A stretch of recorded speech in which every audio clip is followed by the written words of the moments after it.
हिंदुस्तान में रहने वालों को, हर आदमी को तिरंगे के सामने झुकना होगा, वंदे मातरम कहना होगा।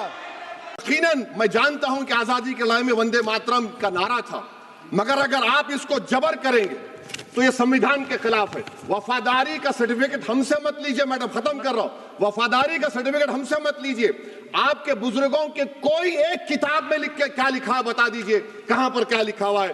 तो मैं मैडम मैं इस शेर पर अपनी बात को खत्म कर रहा हूं। मैडम मोहतरमा, बहुत बहुत शुक्रिया आपका कि आपने एक अहम मौजू पर मुझे बोलने का मौका इनायत फरमाया।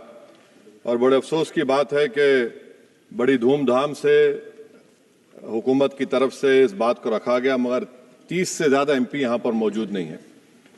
मैडम, पहले तो मैं वज़ीर आज़म की इस बात की मजम्मत करता हूँ और उनको बताना चाहूँगा कि जिना के बारे में उन्होंने जो कहा था, हम तो जिना के सख्त मुखालिफ है, इसलिए भारत को अपना वतन माने, मगर 42 में आपके प्यारे वीर और जिना की पार्टी ने नॉर्थ वेस्ट फ्रंटियर, सिंध और बंगाल में मिलकर हुकूमत चलाई और उस हुकूमत ने 1.5 लाख हिंदू और मुसलमानों को अंग्रेजों की फौज में शामिल कराया ताकि वो लड़े। तो किसी शायर ने अच्छा कहा था वजीर आजम के बारे में कि फरेब देकर जमाने को पारसा ना बनिए, इन्हें कहो कि वो बंदा बने खुदा ना बने, अमीर शहर यही चाहता या हजरत कि हमारी चीख गले में रहे सदा ना बने। दूसरी बात मैडम, हमारे वजीर दिफा जनाब राजनाथ सिंह साहब ने बड़ा ही अजीब व गरीब और तकलीफ दे बात कही उम्मुल मोमिनीन के बारे में और उम्मुल किताब के बारे में। उम्मुल मोमिनीन उनको कहते हैं जो हमारे प्रॉफिट मोहम्मद सल्लल्लाहु अलैहि वसल्लम की वाइफ हैं। वो हम तमाम मुसलमानों की माँ, हम उनको तस्वुर करते हैं, मगर हम उनकी इबादत नहीं करते, हम अपनी माँ की इबादत नहीं करते। उम्मुल किताब कुरान है, हम कुरान की इबादत नहीं करते, कुरान अल्लाह का बिजावा कलाम है। तो उसके बारे में भी शायर ने अच्छा कहा कि खबर नहीं जिन्हें अपने दीन व मजहब की, हमें वो दीन का मतलब सिखाने निकले हैं। अहम बात यह है कि मैडम, हमारे मुल्क का आइन का इस लफ्ज से आगाज होता है वी द पीपल। इसका आगाज भारत माता के नाम से नहीं होता है। हमारे संविधान का जो प्रियम्बल है वो क्या कहता है? Liberty of thought, expression, belief, faith and worship.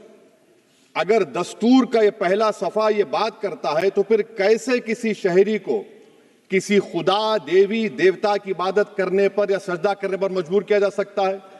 आप ही की पार्टी से आज की जो बातें हुई है इसी का बोल रही हैं। हमारे कॉन्स्टिट्यूंट असेंबली में मैडम एक मोहतरमा थी रोहिणी कुमार चौधरी ने एक तजवीज दी थी कि प्रियम्बल में किसी देवी के नाम से शुरू हो। उन्होंने खास तौर से वंदे मातरम का जिक्र किया, मगर उसको कबूल नहीं किया गया। फिर KV कामत साहब ने एक तजवीज दी कि इट्स सिटीजन्स को बदलकर हर सिटीजन्स किया जाए और खुदा के नाम से शुरू किया जाए, वो तरमीम को मुस्तरद कर दिया गया। हमारे संविधान का उसूल यह है कि भारत क्या है, उसकी अवाम है, अवामी कानून की मुसन्निफ है, अवाम की मर्जी से सबसे बालातर है, अवामी हाकिम है। मुल्क किसी खुदा, देवी, देवता, मजहबी इलामत के नाम से नहीं चलता, ना मुल्क किसी एक मजहब की मिल्कियत है।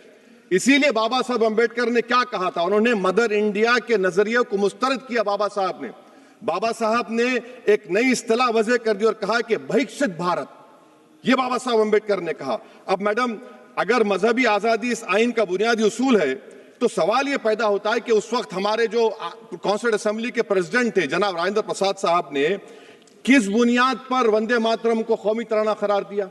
ना तो कोई सेक्यूरिटी रेजोल्यूशन है इसके बारे में। मैडम, मैं आपको बताना चाहूंगा कि जुडिशरी क्या कहती है। बीजू इमैनुअल केस है 1986 का, जिसमें जिहोवा विटनेस ने कहा कि मैं नेशनल एंथम के वक्त खड़े रहूंगी, पढ़ूंगी नहीं। सुप्रीम कोर्ट ने कहा कि उसने कोई गुनाह नहीं किया। वहीं एक 2017 का केस है अश्विनी उपाध्याय का केस सुप्रीम कोर्ट का, उन्हें कहा गाइडलाइंस दिए जाएं वंदे मातरम पर, सुप्रीम कोर्ट ने नहीं कह दिया। फिर आप आ जाइए madam, prevention of insult act national 1971, इसमें नेशनल सॉन्ग नहीं है, सिर्फ नेशनल एम्बलम और आपका नेशनल एंथम है। फिर आप आ जाइए 40th अमेंडमेंट आर्टिकल 51A 76 में पास हुआ, उसमें भी इसका कोई जिक्र नहीं है। मैडम, मैं आपके सामने बताना चाहूंगा कि हमारा भारत एक इसका मजमुआ क्या है। इसमें हिंदू है, मुसलमान है, सिख है, ईसाई है, जैन है, एथिस्ट है, मेहनतकश है, किसान, गरीब, मजलूम और दलित है। मगर अगर जो तकारीर आज हमने यहाँ पर सुनी और बाहर जो सुनते हैं, अगर भारत को देवी कहने और उसके आगे सजदा करने तो दरअसल कौम परस्ती को, वतन से मोहब्बत को मजहब में तब्दील कर रहे, और फिर यहां पर बोल रहे कि अगर भारत में रहना है तो वंदे मातरम गाना पड़ेगा। भाई ये तो संविधान के खिलाफ है, सुप्रीम कोर्ट के जजमेंट के खिलाफ है। अगर वंदे मातरम मैडम कौमियत का मियार है तो फिर सवाल ये है कि हजरत मोहानी की कौमियत क्या थी जिसने इनकलाब जिंदाबाद का नारा दिया? अगर यूसुफ मेहरली ने quit India Simon go back का नारा दिया तो उसकी कौमियत क्या थी? अगर हैदराबाद से मौलवी अलाउद्दीन जो मक्का मस्जिद का पहला मुजरिम है काला पानी में, और तुरेबाज खान जो मारकर लाश को लटका दिया गया था हैदराबाद में 8 दिन तक, उसकी कौमियत क्या थी? अगर इनायतुल्लाह काफी जो जिहाद का फतवा अंग्रेजों के खिलाफ दिया मुरादाबाद में, जब उनको 2 दिन में फांसी की सजा दी गई, और जब फांसी की सजा के वो जा रहे हैं तो इनायतुल्लाह मौलाना काफी की जबान पर क्या था? वो रसूलुल्लाह हमारे प्रॉफिट की नात पढ़ रहे थे। क्या पढ़ रहे थे? कोई गुल बाकी रहेगा ना चमन रह जाएगा, पर रसूलुल्लाह का दीन हसन रह जाएगा। तो उनकी कौमियत क्या थी? माल्टा की जेल में महमूदुल हसन, हुसैन अहमद मदनी 6 महीने माल्टा की जेल की ग्राउंड में पड़े रहे, उनकी कौमियत क्या थी? अल्लामा फजले खैराबादी का वो सेल काला पानी का पुकार कर से पूछ रहा है, जो वहीं पर मर गए, खबर वहां पर है, बताओ मेरी कौमियत क्या थी? मैडम मैं एक मुसलमान हूं, मैं इस्लाम को मानने वाला बावकार इंसान हूं, और मेरे मजहब की बुनियादी तालीम तौहीद है, ला इलाहा इल्लल्लाह, नहीं है कोई खुदा सिवा अल्लाह के। और कुरान में अल्लाह क्या बोल रहा? इय्याका नाबुदु इय्याका नस्तईन, तुम मेरी इबादत करो, मुझे मानो। मुझे कहां से मिल रहा? आर्टिकल 25 से मिल रहा है। मुझे कहां से मिल रहा है? Liberty of thought, expression, belief, faith and worship से मिल रहा है। तो इसको जोड़ना ये बहुत ही खतरनाक होगा। और हमारे प्रॉफेट मोहम्मद सल्लल्लाहु अलैहि वसल्लम जब मदीने को गए तो उन्होंने उस वतन के लिए दुआ की, कहा कि अल्लाह मदीने की मोहब्बत हमारे दिलों में और इजाफा कर दे, मक्के से ज्यादा कर दे। तो ये इस्लाम, मुसलमान होना, हमारे ईमान में मुल्क की मोहब्बत बीच में नहीं आती, और मुल्क से मोहब्बत है और रहेगी हमेशा, क्योंकि ये अजीम कुर्बानियां यहां पर शामिल है जिन्होंने जंग आजादी में हिस्सा नहीं लिया। आज अगर वो वतन की मोहब्बत का दर्ज देंगे तो बड़ा गलत होगा। मैडम मैं आपके सामने एक चीज पढ़ूंगा। 1937 रविंद्रनाथ टैगोर ने लेटर लिखा सुभाष चंद्र बोस को, मैं सिर्फ किसी ने नहीं पढ़ा ये।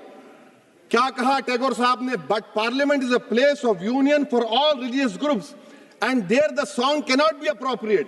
When Bengali Muslims show sign of stubborn fanatism, we regard it intolerable. When we too copy them and make unreasonable demands, it will be self-defeating. ये मैं इसको ले करूंगा मैडम, आप देख लीजिए।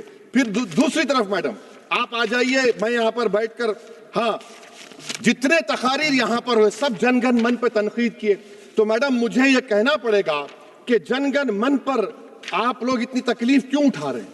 आखिर इतनी तकलीफ क्यों है? तो मैं जब जाकर देखा तो मुझे 28 दिसंबर का ऑर्गेनाइजर मैगजीन का आर्टिकल मिला, जिसमें ऑर्गेनाइजर लिखता है कि what is the moral sanction behind government choice of Janagana Mana, except that it can be made an item of entertainment at the sumptuous parties thrown by government officials. आप बताइए इसका बोलेंगे आप? और फिर उसके कैंड कैसा करते हैं? It will mean we can not love our motherhood. Madam please, it will mean that Vande Mataram is buried alive with the word Jangan Mana on the tombstone, for the tomb will also be of Jangan Mana of the will of the people. इस पर आप क्या बोलेंगे? Madam मैं आपको ये बताना चाह रहा हूं कि वतन की मोहब्बत हमारे लिए बहुत अहम है, मगर ये बताइए हमको कि अभी मैडम यहाँ पर आनंद मठ के बारे में बहुत कुछ कहा गया। मैं सिर्फ 2 मिसालें आपको देता हूं। आनंद मठ के पेज नंबर 70 और 80 को पढ़ लीजिए। इसके बाद सनातन जहां मुसलमानों के घर पाते थे, इन्हें आग लगा देते थे। आप पेज नंबर 98 पढ़िए, हमें सिर्फ मुसलमानों को जड़ से खत्म करना है क्योंकि खुदा के दुश्मन बन चुके हैं। फिर आप पेज नंबर 115-16 दीजिए, फिर मुख्तलिफ इलाकों में मुसलमानों को सदा देने के लिए भेजे जाते, जहां मुसलमान आबादी नजर आती जला दिया जाता। फिर आप देख लीजिए मैडम सफे नंबर 120 पेज 120, बंकिम लिखते हैं कि सनातियों को मालूम नहीं था कि अंग्रेज हिंदुस्तान को निजात दिलाने वाले हैं। ये आप क्यों कर रहे हैं? अब आप मैडम मैं आपको पेपर्स दे कर दूंगा। मैडम भारत में हमारी आजादी इसलिए आई और बरकरार रही कि हमने मुल्क और मजहब को एक चीज नहीं बनाया। हमने ऐलान किया कि हमारी मुल्क मुख्तलिफ तबकात मज़ाहिब पर मुश्तमिल है, हमारे मुश्तरका तकदीर हमारी कौमियत का सरचश्मा है, यह खास जबान सकाफत मजहब नहीं है। अगर वंदे मातरम का मतन कौम और मजहब को एक बना देता है, अगर हम इसे टेस्ट बनाते हैं वफादारी का, तो फिर मान लीजिए कि यह गांधी, अंबेडकर, टैगोर, बोस और लाखों आजादी के सिपाहियों की सोच को छोड़कर गोडसे की सोच की हिंदू कौमी परस्ताना, मैडम खत्म कर रहा हूं, हिंदू कौम परस्ताना को इख्तियार करेंगे। मुझे वतन से बेइंतहा मोहब्बत है मैडम, और इंशाल्लाह हमेशा रहेगी, मगर बावजूद इसके कि मेरी मस्जिद, मेरी इबादत गाह, मेरे कपड़े, मेरे कारोबार पर हमले होते, मगर मैं फिर भी कहता हूं कि वतन मेरा हर वतन को हम छोड़कर नहीं जाएंगे। मगर हुब्बुल वतनी का क्या मुतालबा है? हुब्बुल वतनी ये कहता है कि वतन से मोहब्बत है तो जुल्म को खत्म करो, गरीबी को खत्म करो, बेरोजगारी को खत्म करो, जबर का खात्मा करो, अमन का गहवारा बनाओ, पाकिस्तान की दहशतगर्दी को खत्म करो, एक्सप्लॉयटेशन को रोको, शरारत को रोको, मुल्क के खिलाफ की जाने वाली साजिश खत्म करो।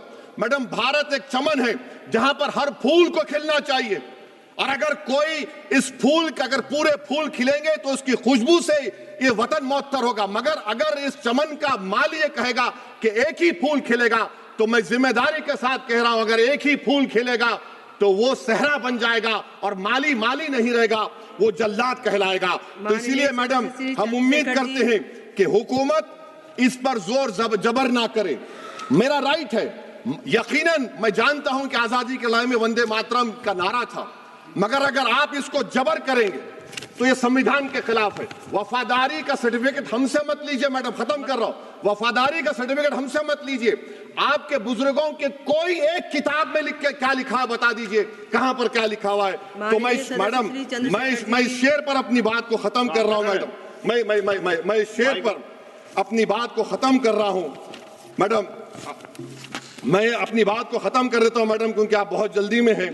कि भारत जिंदाबाद, हिंदू मुसलमान जिंदाबाद, दलित जिंदाबाद, ईसाई जिंदाबाद, आदिवासी जिंदाबाद, जो किसी खुदा को नहीं मानते वो भी जिंदाबाद, और मैडम सब पिछड़ा सब आ गया इसमें। तो हम उम्मीद करते कि इस रूह को आप समझेंगे, अगर आप सिर्फ अपनी आइडियोलॉजी को लेकर चलेंगे। और आखिर में मैडम, जनाब बंकिम चंद्रा साहब के बारे में मैं आपके सामने डॉक्यूमेंट लेकर रहा हूं कि उन्होंने बीए का एग्जाम पास नहीं किया था, 7 मार्क्स से फेल हो गए थे, ये भी रख रहा हूं। तो आप जिसको लिटरेरी जायंट बता रहे, ये नहीं है। बहुत बहुत शुक्रिया।